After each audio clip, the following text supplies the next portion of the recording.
Welcome everyone to our October Bold New Future Standing Committee meeting. I hope you all are doing well. Sadly, we aren't getting too lovely of fall weather to start out our October. I think it was about 88 degrees when I was driving home. So hopefully we'll have a break in this extreme heat. To me, it's extreme. We need like 70 degrees. That's what we're shooting for here in the next few weeks. But hopefully you are having a nice start to a new month. We have several items on our agenda to tackle today, and we do have a few new members to Bold New Future. So welcome to our new committee members. We will meet you officially in person at the November convening, but we do have these monthly virtual meetings, and we're glad that you were able to join us today. So I think, let me see if Caleb perhaps has joined. I don't see him. So in Caleb's absence, I will run us through the agenda. So we will start with an update on the policy work group that recently began meeting, and we're bringing forward our first recommendation as a part of that effort. So John, take it away. Thank you very much, Meredith. So let me just get this up. And Meredith, correct me if I'm wrong, but I believe that this was shared at some point in the not too distant past, correct? I am not sure if it has formally been shared or not. Certainly has been within our work group. So I am unsure if others have received it. So let me see if I see anyone who is not. And Michelle, do you recall receiving information about the work group recommendation? You'll be our test case here. Everything's a blur right now with this. Okay. So I'm not even gonna lie. No, that's okay. That is okay. John, I think start fresh. I don't think that they did receive it. Not a big deal. I just wanted to make sure that I was starting from the right spot more than anything. So thank you for that confirmation. So I'm just going to run through a quick slideshow here just to, again, kind of make sure that we're all on the same page of where we started, how we got to this point, what the recommendations are, and then the process for discussing and going through and providing feedback and voting on whether or not to move this up to the next phase of engaging with the recommendation. So especially for new folks, but also just as I think a good refresher, the Building a Bold New Futures during our April convening decided to establish two working groups, a policy working group and then an advocacy group, which the policy working group has been meeting now on a bi-monthly basis for a couple of months. So at that meeting, we also held a conversation opportunity for BNF members to engage in, where we looked through recommendations that had been included in the opportunity analysis that KnowledgeWorks prepared for KDE. And BNF members at that time selected, it was between 7 to 10 different recommendations, depending on how you count them, that they wanted this policy working group to do more work around. So the idea of the policy working group, and again, for new folks, and just as a refresher, was taking a general recommendation and then actually fleshing it out and saying, okay, how might you go about doing this? So that is what this particular group was tasked with. So again, we've been meeting twice monthly. We started meeting in August and have now come up with the first recommendation that we wanted to bring to this group. So for folks that were at the September meeting, you'll recall that at that meeting, we asked whether or not this group, the BNF committee, would like to receive one recommendation ahead of our November meeting. The general consensus was yes, that the BNF committee wanted to make sure that they had the opportunity to kind of go through this process of reviewing a more detailed recommendation to kind of use it as a trial run ahead of the full committee meeting in November. So that is how we got to where we are today. So just to give you kind of the initial idea of this first recommendation, where we started. So you can see on the screen here, this is the text of what the full BNF committee directed the policy working group to flesh out. It includes a few different things, but at its core, the sense of the BNF committee was that districts wanted to have a better sense of how they could use funding in order to visit L3 districts and engage in learning opportunities. So that is really at its core what this recommendation was built around. The goal, a couple other things in here. The idea was planning grants for educators, learning about competency-based education, working alongside experts, and then the goal, again, as directed, you'll see in that last sentence, was to use existing funding sources where possible. So what the policy working group has done is that they have taken this kind of bigger picture recommendation, and we've worked it into more of a process and some more detailed pieces by which you could actually implement some of these things. So this comes in 3 different parts, which I'll walk through. So the first part is updating local Title II Part A guidance. Part 2 is identifying additional funding source guidance. And Part 3 is assessing additional financial need and making requests. Oh, and something I realized I did not highlight, again, wanting to make sure for new folks and folks that might need a refresher, the membership of this working group, BNF members were given an opportunity to volunteer to participate if they wanted to do so. We have Jim Flynn and Audrey Brewer, who I'm noting are on here, that have volunteered to be a part of that work. Bentley, who is not here, also volunteered to be a part of that work. We also engaged a couple other stakeholder groups from around Kentucky, including the Kentucky Student Voice team, and then a number of different policy folks from the Kentucky Department of Education. So that is the group that has been working to implement or to create these more detailed recommendations.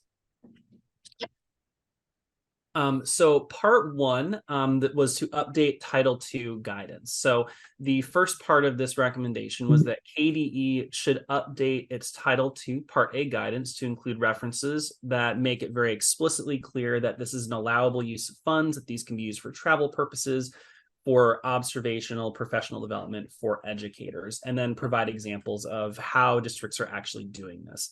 The wonder is whether districts actually are aware that they can use these funds for that purpose. So putting a more explicit reference into Title II Part A guidance was something that we'd settled on. And then the second part of this was working with both KDE's communications team and the Division of Innovation, which, if those of you that have met David Cook and Sarah Snipes, that's their team, will work to make sure that districts are then aware of this allowable use of funds for the purposes of traveling around and observing other schools and districts. The second part is, and don't worry if you're not following all this, I'm going to copy and paste a document with all of this into the chat after I'm done to make sure that people have an opportunity to reference it, was thinking through additional funding sources beyond Title II. This is more of an intermediate part that could be used for this purpose. In talking with a number of schools and districts, as well as KDE, we identified that there are other districts that are using other federal funding streams like Title I and Title IV, as well as sometimes general revenue streams to fund activities like this, but other student-centered activities. So the idea here was that KDE, the appropriate office, should survey innovative districts to find out how they're using funding in a way that could be potentially replicated by other districts. And then a resource should be created that can live on the Division of Innovation's website to help people understand how they can go about using money in a similar way. And then developing guidance for the local CDE work that highlights these funding streams. And then the last piece of this recommendation, this is more of a long-term piece, is after this survey is completed, we understand how districts are already using that funding streams, and then guidance is provided on how they could continue using these streams. At that point, this last piece of the recommendation is that KDE should consider whether there may be a legislative ask that needs to be made for a dedicated planning grant that's oriented towards innovative education work. And then placeholder value here was used for grant awards ranging from $25,000 to $75,000. These numbers were selected specifically because that is the range of grant amounts that the L3 districts are currently receiving, depending on what year they join the cohort. And then as an optional piece of this recommendation, KDE should determine if it's appropriate to make a legislative ask to then engage with legislators to help them understand better what is the innovative work that's taking place across the state. So I'm going to just run through this really quick, then I'll copy and paste that link into the chat as promised. But for the next part of this, what we wanted to do is give everyone in the room an opportunity to ask questions, provide any responses they would like to on this recommendation. The goal for today is to determine whether or not we can reach a consensus on sending this recommendation to the BNF committee for consideration during the November all-person convening, or whether the policy committee or policy working group needs to go back and address any any individual pieces prior to having this be something that can be approved for consideration by the Cool Council. And this is truly a question. We're not coming with a predetermined decision that we want to make. We want to make sure that since this is a recommendation that would come from the BNF, everyone on the BNF feels comfortable with said recommendation before it is finalized.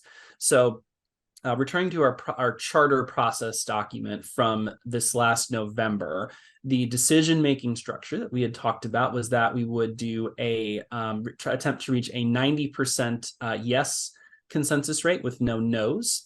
People, when they vote, will be able to express with a thumbs up, they agree, a thumb sideways saying, I'm not a yes, but I'm not going to stop it. And a thumbs down would be, no, I do not agree to have this represent the will of the BNF. So that is where we are. Again, I'm stopping sharing now. I'll copy and paste that guidance document into the chat. And we want to make sure that we have time for discussion and for responses. So would love to hear from folks. We'll take some time for that. I have one question. That link you put, is that in our documents where we can look at it later as well? This currently is living in a shared folder that we have been using for the policy working groups, but we can certainly take this and add it to the BNF committee and make sure that it's included in there. Yeah, okay. Thank you, Michelle. It's a great question. We can also give people a couple of minutes just to go back through, read through the document process. I understand this is the first time folks are seeing it, and it gets kind of technical in places, so no worries about that. So let's start with 3 minutes, and then I'll circle back with folks after 3 minutes has elapsed, and we'll see where people are with this.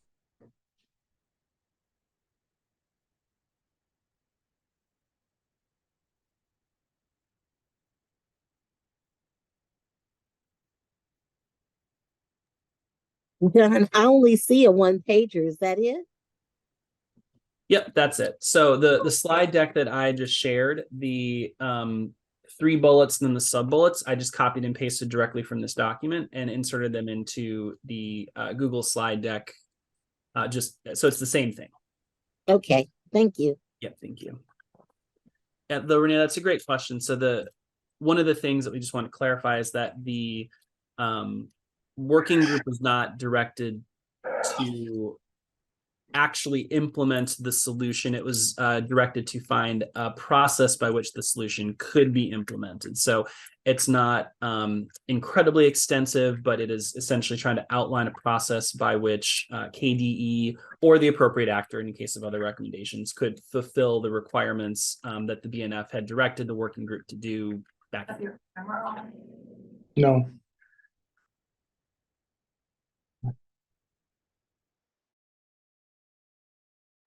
And so this is just a generic format for any school in the state of Kentucky to use, correct? This is not something that is going to be mandate pushed by KDE. No, this would essentially, for example, the state's in this existing Title A part or Title II Part A guidance, Title II, to Lillian's point in the chat, is a federal funding stream that can be used for things like teacher professional development. It would just be saying you explicitly, this is an allowable use of those funds, making sure that people are aware. I think one thing that we've often heard in engaging, and it's not just a Kentucky thing, it's many schools and districts across the country, is that oftentimes they may not know what they can do with an existing policy flexibility. So just making that as clear as possible that yes, you can use the funding for this purpose, but no, Michelle, it would not be a mandate. It would just be making sure that people are fully aware and there's good, strong guidance clarifying that.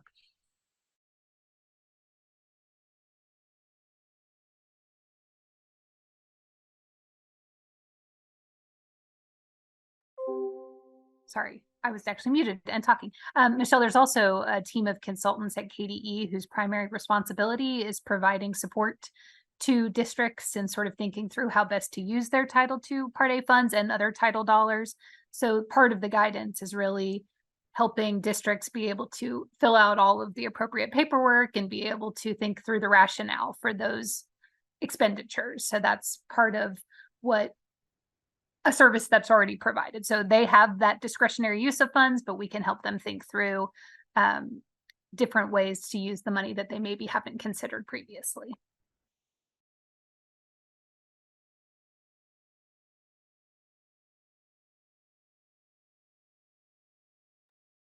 All right, Michelle, thank you for kicking us off with some questions. Just wanted to flag that 3 minutes has elapsed. So if folks also had other questions I wanted to begin chiming in on, this would be a great time to do that. We'd love to take them and field them as best as possible.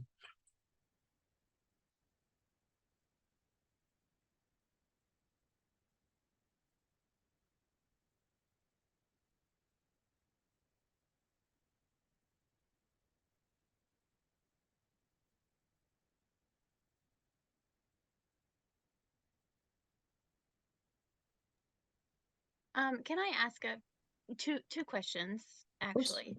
So the first one is when we're allowing them to use their Title II funds for, because those are meant to be PDs, are we going to allow principals to sign off so that teachers' hours are going to be met if they visit these L3 districts? So currently, we don't have any strict restrictions on what satisfies those required PD hours to maintain certification, and you know, it just needs to be documented.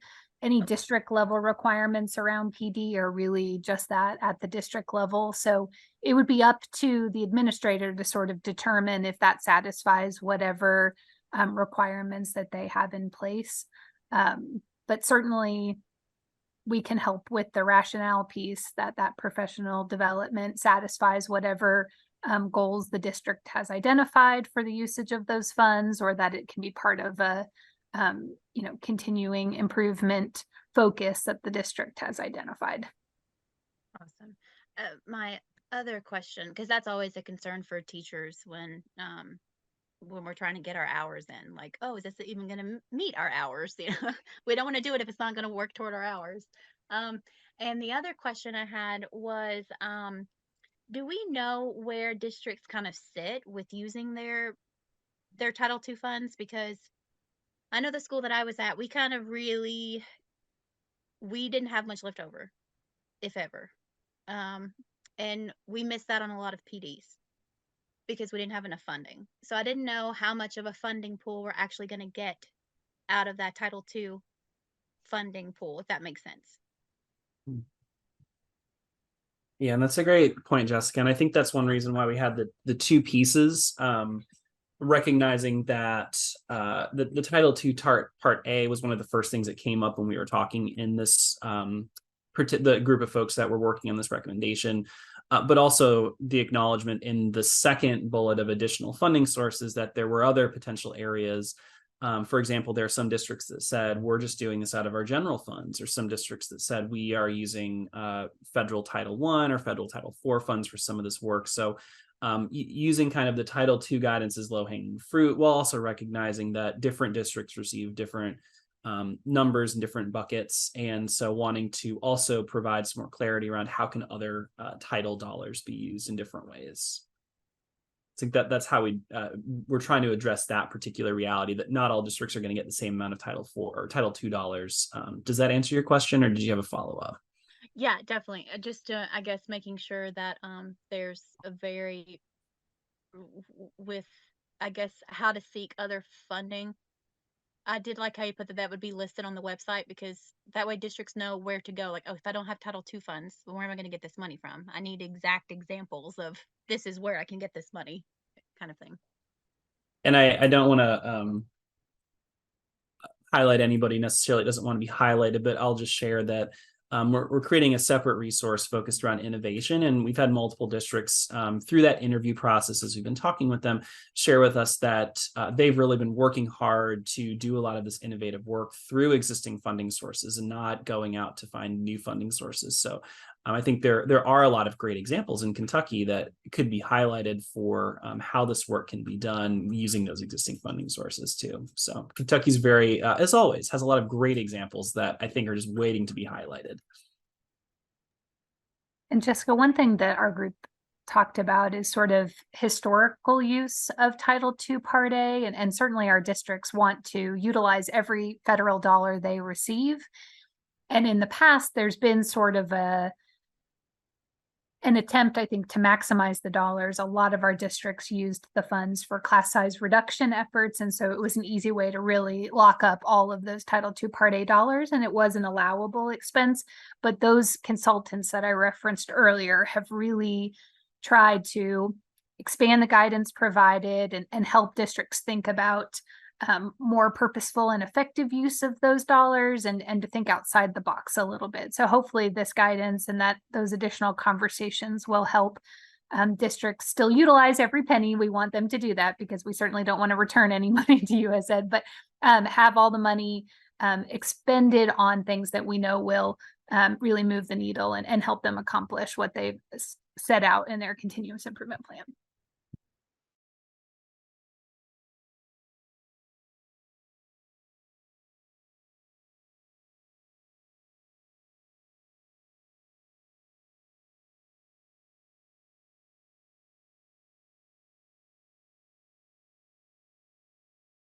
All right, John, or how are we with votes? Yep. So I was just going to ask one final question. Just wanted to make sure that we hit any potential concerns that folks have. So is there anything that anybody may see in this recommendation that would, at this point, since the goal is unanimity either in yeses or abstentions, that would prevent them from voting in either of those cases that they feel needs to be addressed before they could vote on this recommendation?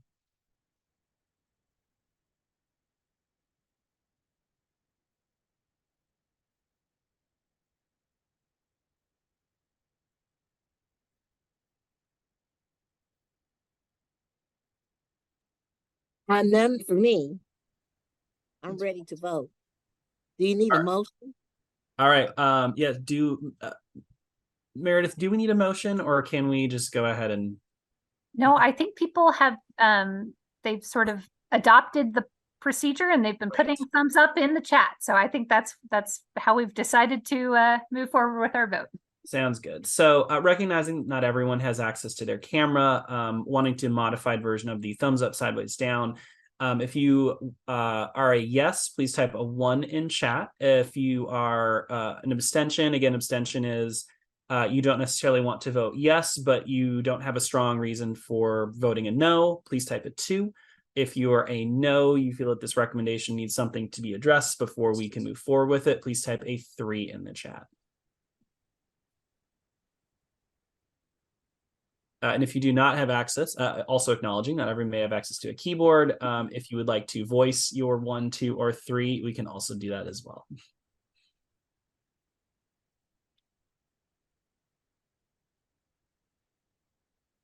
We'll do What's the Wi-Fi? It's written on my account.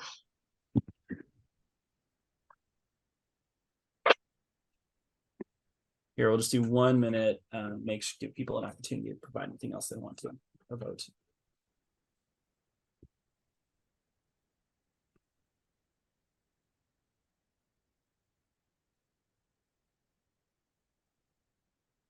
Has anyone not voted yet that would like to vote? John, it does look like all of the members on the call have voted. Great. Thank you for keeping tabs on that, Meredith. Appreciate it. So with that, we will consider the motion adopted as a yes, and Meredith and Lillian will identify next steps to bring this up to the Cool Council as we move forward. So thank you very much for engaging in this process. Thanks, John. Great And thank you really quick to Audrey and to Jim again for serving on this working group in addition to their commitment to the BNF. It's been great having you both involved, and thank you all for engaging in this discussion. Thanks, John. John, I wanted to ask, since we're moving forward and this is the first step, is it too late? And we have some new members, I think, a couple of people. Is it too late to request to join the policy group? Since we're all up to speed now, I'm wondering, is it too late to join?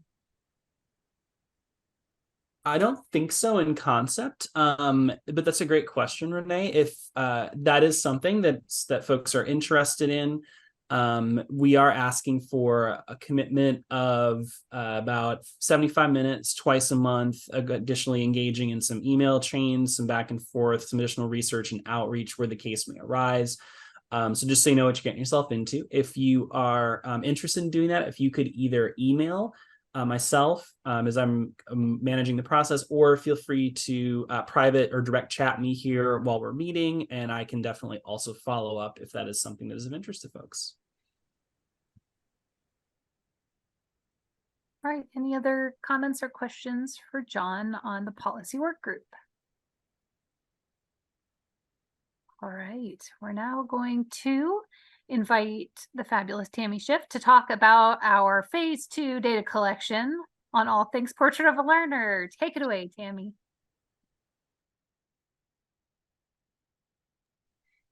Okay, and I put in the chat a link to our drafty slide deck that I'm also going to do the screen share on so that you can follow along with that. And let me know if you can't hear anything along the way.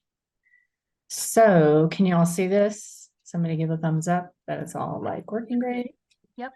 Great, thank you. Okay, so as I think everyone knows except for our newcomers, and welcome to all of you, the BNF since, I don't know, about May, has been working on what we're calling sort of a research task related to community member our network feedback related to Portrait of a Learner and the potential for updates to graduation requirements that the Kentucky Board of Education may be considering.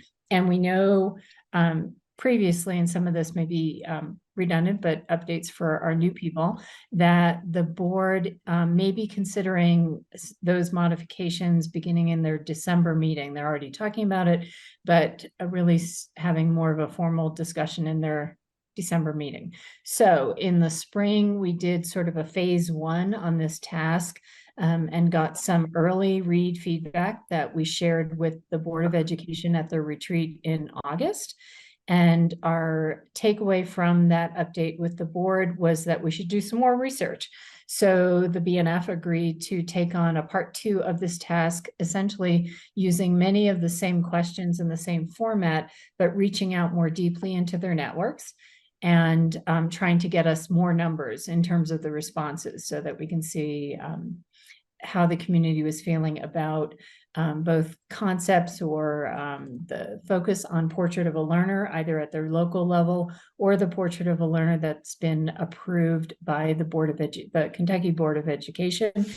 And importantly, looking at some draft language for updating graduation requirements related to defense of learning as part of a graduation requirement and what they would think about that. Make sense? Okay, so let's see. Will you go down? So for participants in our phase 2, we acquired a total of 58 responses. When we were looking at those results, and the we that I will use is Lillian, Meredith, John, and myself have been digging into the results from these 58 responses. We broke the groups into 2 categories, educators and others, and that seemed to be a pretty obvious split. In the educator category, we had 9 teachers, 27 administrators, and those would be anything from superintendents, principals, chief academic officers, people who identified themselves as district administrators. And then 8 others, even in that category, folks that connect with their DAC, identify themselves as instructional coaches, which are typically educators that have moved into a role of an instructional coach, and the Department of Justice educators. Under the others category, that's where we coded or looked at the parents, those involved with sort of external to working in a school district, but still connected to child services. And we had 6 of those, 4 general community members, and 1 who identified as a district employee, but based on the responses was not in an educational role within that district. So 44 and 14 for those guys. Okay, in terms of geography, one of the key things that we wanted to make sure that we tried to acquire this time around was a cross-section of opinions across the state. So it looks like we had about 10 from Bullitt County, 8 from Jefferson, 4 or so each from Davies, Nelson, Hardin, and Fayette. And forgive me if I pronounced that incorrectly. Grew up in Georgia. And then about 1Z, 2Z, 3 responses from 14 other counties. Okay, the first question on the task was, how familiar are you with the concept of portrait of a learner? And do you think that in your own educational experience, looking back on your own schooling years, that portrait of a learner was implied or utilized in any way in your educational experience? So for the educator group, most of them were familiar with Portrait of a Learner. In fact, many of them indicated that they were involved with the development of their Portrait of a Learner at their district level, and or are responsible for the implementation or training of other teachers and staff. 8, however, out of our, remember, we had 44 educators in the cluster. 8 of them indicated that they were not familiar until they had seen or looked at some of the briefing materials that went along with the task. The educators tended to reflect that their schooling growing up was really traditional. They didn't experience a lot of potentially project work or collaborative work and those sorts of things. However, as practitioners now in the teaching field, that they're now applying methods and mindsets to teach in a way that builds Portrait of a Learner competencies within their current students. In the other category, 4 said that they were not familiar, 6 said they were familiar, and 2 indicated that they were somewhat familiar, and we had 2 that there wasn't really a response for, and that they felt that that Portrait of a Learner brought more intentional leadership skills and education about the real world, which would be beneficial for students going forward. Okay. The major portion of the task, as you know, was focusing on some feedback to the draft language for modifying the graduation requirements. And we asked them specifically, based on what you've read and what you see here, what do you think might be the benefits of modifying the graduation requirements? And for the educator group, they focused a lot on ideas or concepts around equity, preparing students fully for their futures, whether it be college, career, technical, and focusing on the whole child, where it felt more inclusive and looking at things beyond standardized test scores. And so you can see in the bullet points, a summarization of some of the quotes, and we've got a lot of really great sort of exciting quotes to share when we do the full report, that there's better ways to assess student progress. Equity and student voice in the learning was considered a strong benefit, providing opportunities to demonstrate learning across diverse groups of students and diverse groups of students with differing abilities. So it was more inclusive in that sense. And building supports to engage learners in their actual learning. This comes to voice and choice, as well as providing more real world opportunities and experiences that they can then apply in their futures in terms of knowledge, learning, and skills. On the others, we saw that they also focused in on demonstrations of learning, preparing students for their future, and importantly, developing and deepening skills. And they saw this as going deeper than just looking at textbooks and doing tests. The importance of being able to demonstrate that learning in different ways, valuing and preparing students for a successful graduation. A lot of comments in both of the groups about focusing on something beyond test scores and exposing students to a broader world around them, as well as a broader learning network, vis-a-vis like connecting with their community members. Challenges, and I have this broken into 2 groups because just to summarize these things. So for the educator group, they saw a key the key challenges, not dissimilar from what we saw in the phase one, was about buy-in and getting the public behind this shift in graduation requirements, getting families on board, the community on board, those sorts of things. The concerns about increasing workload for educators and kind of springing it on educators, if you will, without the appropriate level of preparation, so that they could know how to apply these changes in graduation requirements. And again, we heard quite a number of comments related to how will this be assessed? How would it be assessed so that it was measured in a way that was equitable across either within school districts or across school districts, and the reliability of those assessments. For the others, and remember, these are parents, community members, and with one student actually, there were concerns that it's going to require more of teachers, and we need to figure out how to shift that work.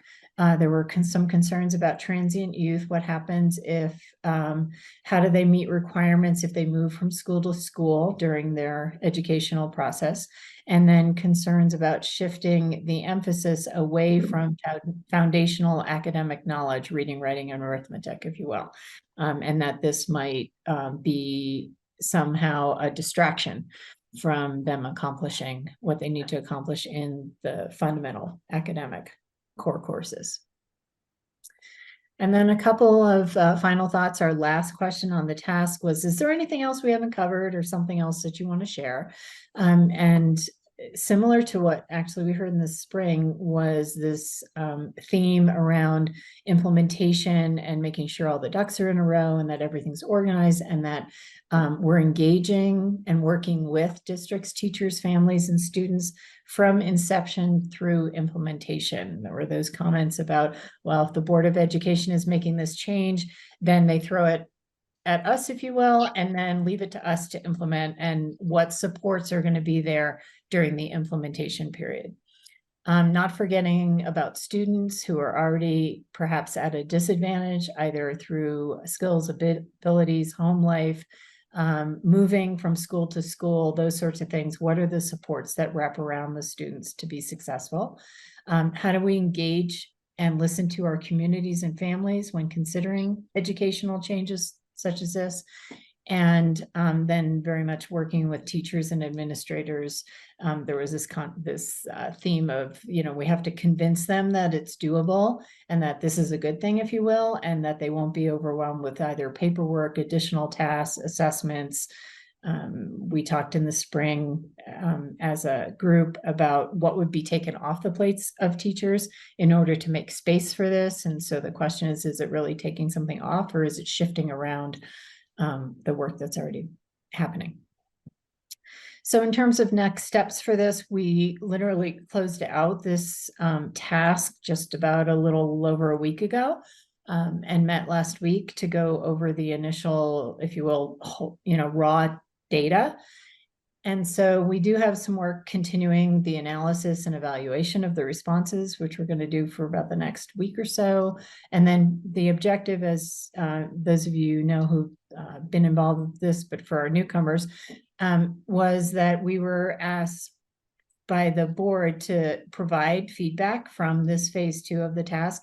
And we're going to do that in either a presentation or a memo or some hybrid thereof, so that it's easy for them to digest and see the entire results. And the objective is to have that around the end of October and provide it to the BNF to review, so that at our November meeting as a group, we can look at that draft document and comment on it and refine it and get it finalized. And then by mid-November, we need to provide it to the KBE so that they can review it before their December KBE meeting and take that into consideration. And that's what I have, except for notes. So our wonderings, we want to stop sharing. So wonderings, feedback, ideas, thoughts, comments, reactions. And also for Lillian, John, and Meredith, if I glazed over something that you found in your analysis, we each, just for the BNF's understanding, we each looked at chunks of the data separately. Meredith and I looked at the educators, and John and Lillian looked at the others category, and then we brought that all together in this top line summary. So if they have some specifics from your own look at the data, by all means, share that.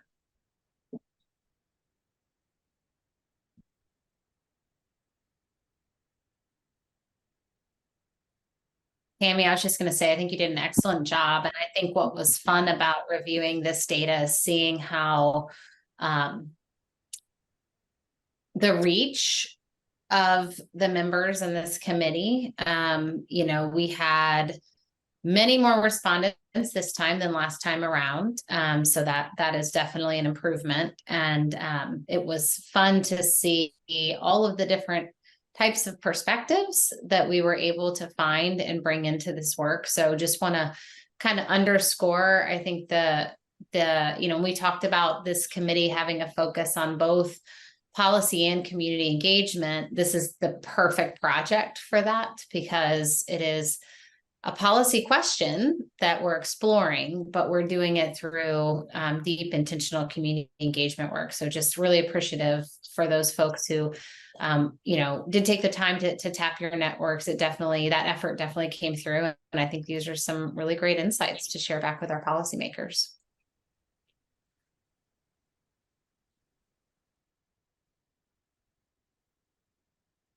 Right, any other comments for Tammy on the proposed timeline? So this will be an important part of our committee work at the convening in November. Any other thoughts, comments, suggestions? All right. Thanks, Tammy. We appreciate it. You're welcome. And if anyone has anything after the fact, feel free to share it with us as we kind of dig back into the details of this. Right, so next up on our agenda, we have a standing item, which is cross-committee collaboration.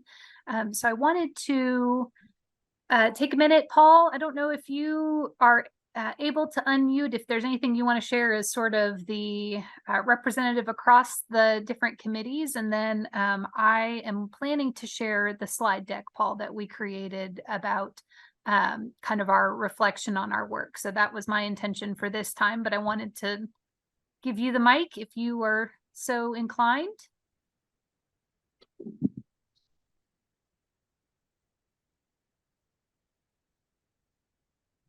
We may not have Paul.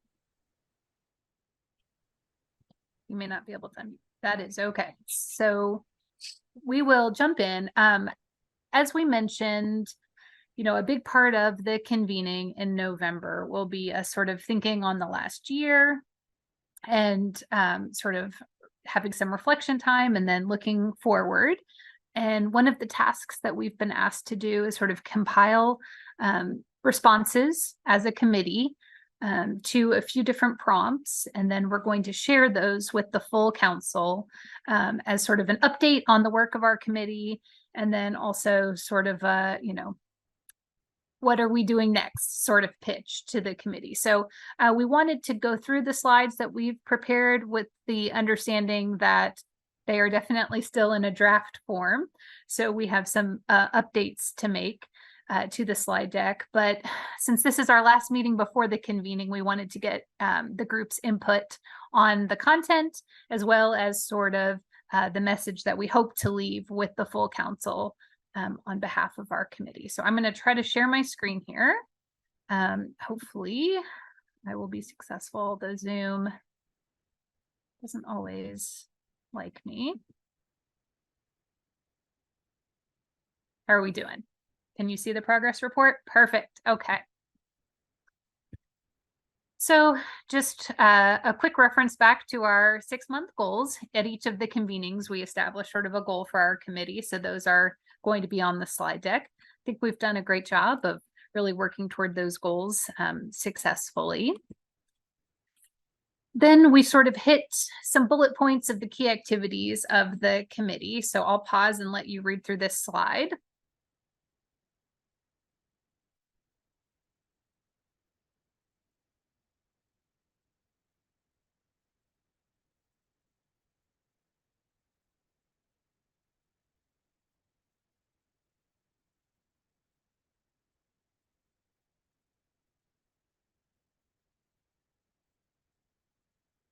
Does that seem like a fair capturing of our committee's work to date?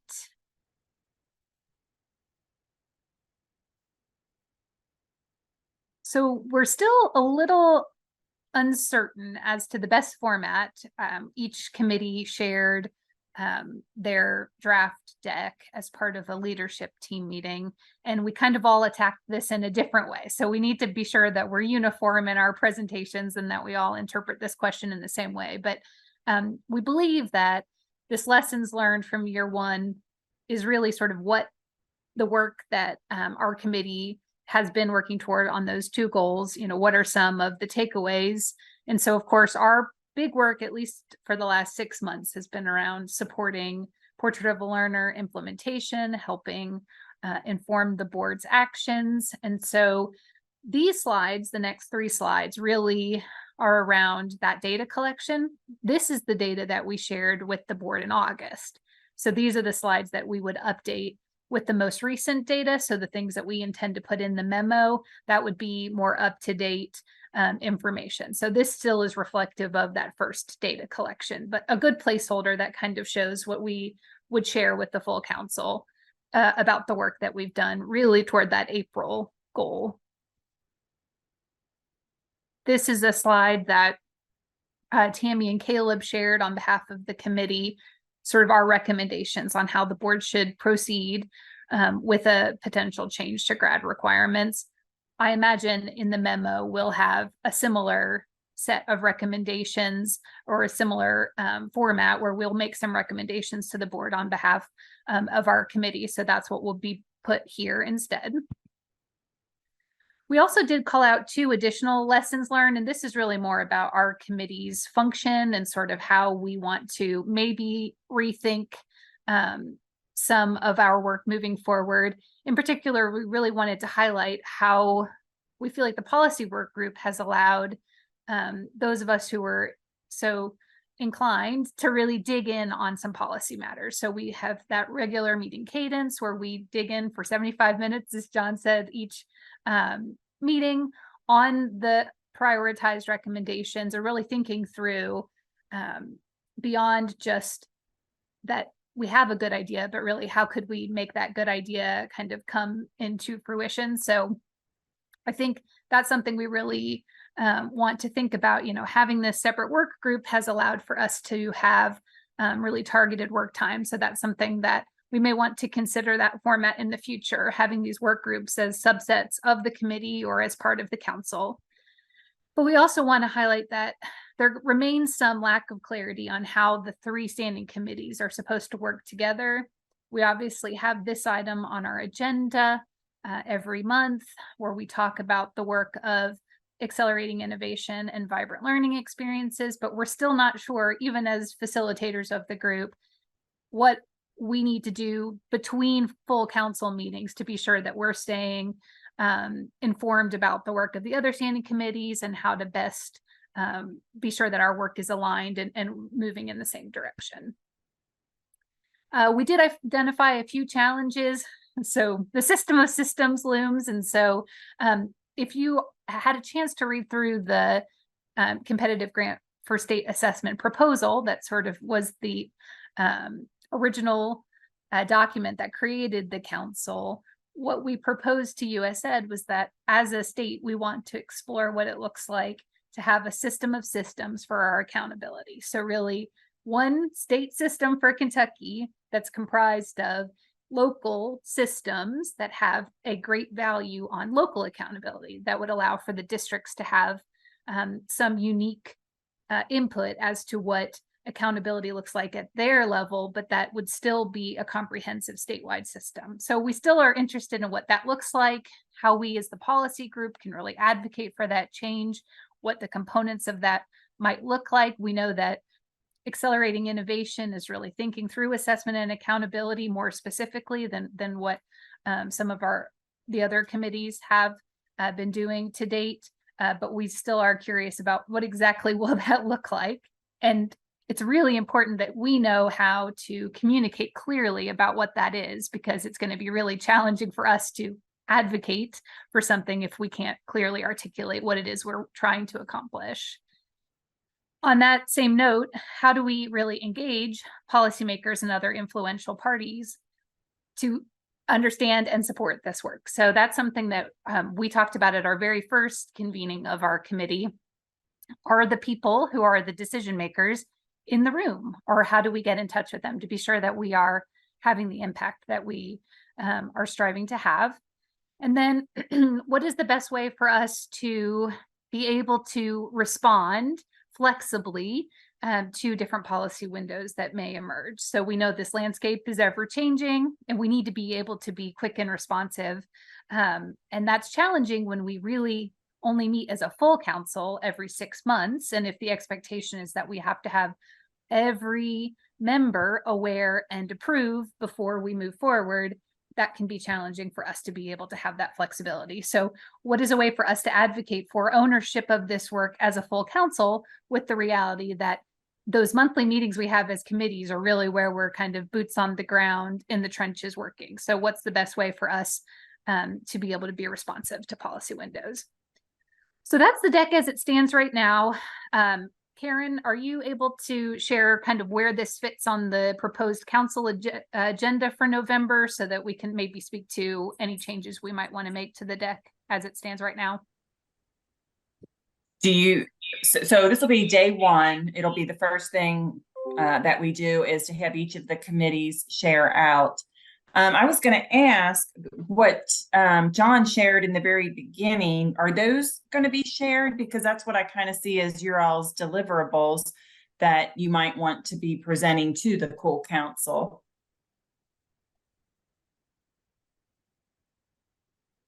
John? Am I coming? Yes, no, you're good. I was going to let John sort of speak. I do think that there is a plan for us to want to have the full council approve that policy recommendation. I think we were unsure, based on our conversations, what it looks like to have that vote take place. And there's also some complexity to, the full ask. And so do we want to send those materials in advance? Sort of what does it look like for us to be able to have a green light from the full council that is an informed one? Yeah, just seconding what Meredith said. I think to my point, as we wrapped up, we still need to figure out exactly what that process is going to look like. Yes, so it can be a smooth Okay. process and not like what happened before. And so I think that sort of is, when we talk about, how can we stay connected with the other committees, it's hard to sort of get everyone up to speed so that they can reasonably engage with the topic. If Accelerating Innovation popped on right now and asked us to weigh in on the things they've been working on, we would all feel very overwhelmed and sort of ill-prepared. So I think that's the challenge of, really having this laser focus in our standing committees. Then when we all come together, we sort of are a little behind the 8 ball. Yeah, and so one of the things that we're going to be doing in the convening also on day one is to do what we call journey mapping, which is where we're going to ask, well, first of all, the leadership team is going to model this for everyone. And we're going to kind of go through the timeline of when we first started, really before even the cool council started. So decisions that were made leading up to the council forming through current. So we're going to kind of point out what we consider to be key events or key decisions, and then share how we felt about those decisions, and then have a little bit of a conversation in front of everybody about what could be better as we move forward. What are the pain points? Then we're going to turn it over to the committees. You all are going to go into committee work and do the same thing. So you're going to have your own journey mapping that you will do. And the idea is to bring back those pain points. We want to celebrate the good things as well, because day 2 is a celebration of everything that we have accomplished in year 1. But we really want to focus in on those pain points so that we can improve things as we move forward into year 2. So Renee, I heard you speak up about some of the things that may be causing some frustration. That's exactly what we want to get at during this journey mapping. What are decisions that were made or decisions that weren't made, processes that aren't clear? We really want to hear that from everybody so that we can fix it as we move ahead. Thanks, Karen. No, that's super helpful. So I think maybe what the ask will be today, because I know that we're sort of throwing a lot of information at you, we'll share the slide deck that we've drafted with the full committee with a couple prompts to sort of ask you to think about what maybe is missing. Does this tell the right story about the work we've been doing? And then would love your input on how you as a council member would feel heard and involved to approve not only our work, but also when other committees want to bring something, what is the best way for us to have that process be legitimate, but also not, you know, we don't want it to be performative where it's like, yes, I approve something and I don't know what it was that I just approved, right? Because that's not the intention either. So what's the best way for us to try to have that approval? And also, at what level do you want to approve the work of other committees? Because I think that's something that we're still thinking through as well. You know, what requires being elevated to the full council and what autonomy does each committee have to sort of focus on what they've identified as their priority? So we'll send that slide deck to you so that you can make some comments, and I'll be sure to put a deadline in there of when we need those recommended changes so that we can get that to Karen's team, so it'll be ready for the convening in November. But as I mentioned, each committee is going to have a presentation, kind of overview of the year. Hard to believe we are coming up on 1 year of the council being in existence. So any questions on kind of our BNF 101, the best standing committee to ever exist? That's the subhead. World's best committee. How are we going to invite Representative Tipton? Are we just going to let him hear about it? But since he was so engaged and easy to work with, he joined our group, and he is the chair also for the Interim Joint Committee on Education. So how will we be inclusive to make sure that he knows he's welcome to this meeting? So Renee, he is actually a member of the Cool Council, so he gets everything. Yeah, he is a member. But we're going to be, and actually we just had this meeting in our leadership meeting this morning to see who else should be invited to that panel discussion on day 2. So he has indicated that he will be at the convening as much as possible, but he does have some other things going on over those 2 days. So I'm not sure, he didn't say explicitly what he will attend or not attend, but he's going to be there as much as he can. I'm hopeful that he will be there for the panel discussion on day 2. So the second half of the day, we're going to be, like I said, celebrating what we've done over the year, and then having everybody kind of share out what we've done over the 2 days, and get some feedback from them. So Tipton, I'm still looking to see what other legislators would be good for us to invite to that. We'll have the board chair, vice chair, Julie Pyle, who is now on the board, and then I'm hoping that we'll get 2 other board members to join. And we're also going to reach out to the executive directors of the co-ops to see if they would be interested in joining as well. And if there's anybody that you all think is a decision maker that should be invited, this is really about you guys being able to present what's been happening and what we plan to do moving forward, with these decision makers who can say to us, yes, we think you're on the right track, or what the hell are you all thinking? I mean, you know what, whatever their honest feedback is what we're looking for from some decision makers that can carry our message forward. Okay, one of the decision makers, and just to be transparent, is Representative Derek Graham.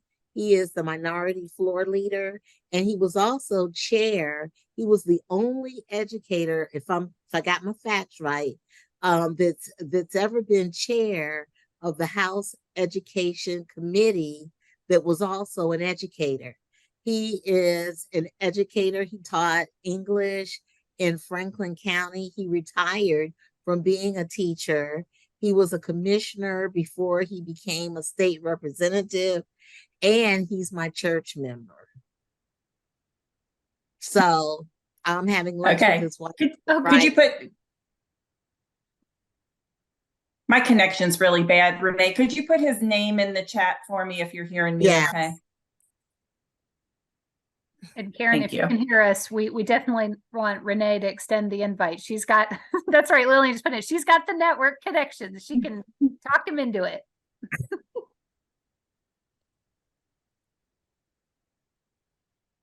All right, so any other thoughts on Karen's request about who we might want to have included? Definitely want to be sure to keep engaging with Representative Tipton. I agree, he was really involved during the April convening, and that is exactly what we want to see. Any other thoughts on who we might want to include on that panel on the last day?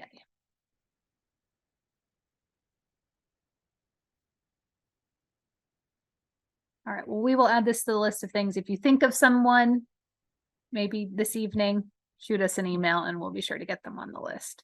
When we were talking about it this morning, we really, it's less a concern about capacity. We can probably fit them in. It's really more about just making sure we're aware of who needs an invite. So we will continue to take recommendations for that.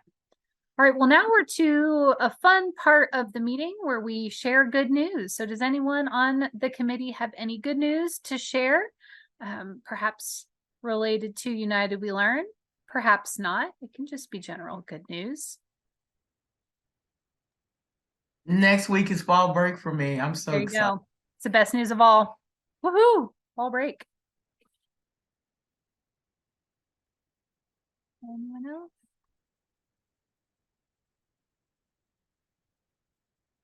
Well, we know there's good news to be found, but we are all tired. So we will, bye Karen, thank you. We will hold our good news in our own hearts. And if there's something you want to share in the future about any United We Learn implementation in your area that you want to have the Division of Communications highlight, we welcome that because we really do want to capture these stories. We know the Knowledge Works team is also working on kind of communications efforts around United We Learn. So welcome good hints on stories that are emerging. We like to have those tips. So let us know if there is something that's happening in your area that you want to be sure we celebrate. Before we adjourn, I just wanted to remind everyone of two important things. We do have our convening coming up on November 2nd and 3rd. So please do make plans so that you can join us in person in Frankfort. We'll be at the Sauer Building at the Kentucky Department of Education building where we were in November.